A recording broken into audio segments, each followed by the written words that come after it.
Bugun sizlar bilan deyarli hammaga birdek yoqadigan, go'zalligi bilan ko'zni quvnatadigan Simmental zot haqida gaplashamiz. Ketdik. Kelib chiqishi Simmental zotining vatani Shveysariya bo'lib, u o'z nomini Simmi vodiysidan olgan. 1800-yillarda boshqa davlatga keng tarqalgan. Ikki yo'nalishda foydalaniladi. Simmental bu go'sht yo'nalishidagi zotdir. Bu zotdan bir vaqtning o'zida ham yuqori sifatli go'sht, ham ko'p sut olish mumkin. Juda katta tana tuzilishiga ega.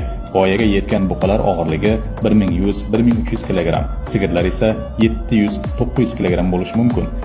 Sut mahsuldorligi 5000-7000 litr sut beradi. Ba'zida esa bu ko'rsatkich 9000 litrgacha yetishi mumkin. Simmental qoramollari tabiatan xotirjam, itoatkor bo'ladi. Bu esa ularni parvarish qilishni osonlashtiradi. Ular turli iqlim sharoitlariga tez moslashadi. Shu sababli dunyoning ko'plab hududlarida boqiladi. Yevropa, Rossiya, O'zbekiston, AQSh va boshqalar. Buqachalar tez vazn yig'adi. Kunlik o'sish sur'ati 1-1,3 kg-gacha bo'lishi mumkin. Simmental go'shti yumshoq va kam yog'li bo'lib, parhezbop hisoblanadi. Bu zot O'zbekistonda ham sevib boqiladi. Buzoqlari eng xaridorgir buzoqlardan hisoblanadi.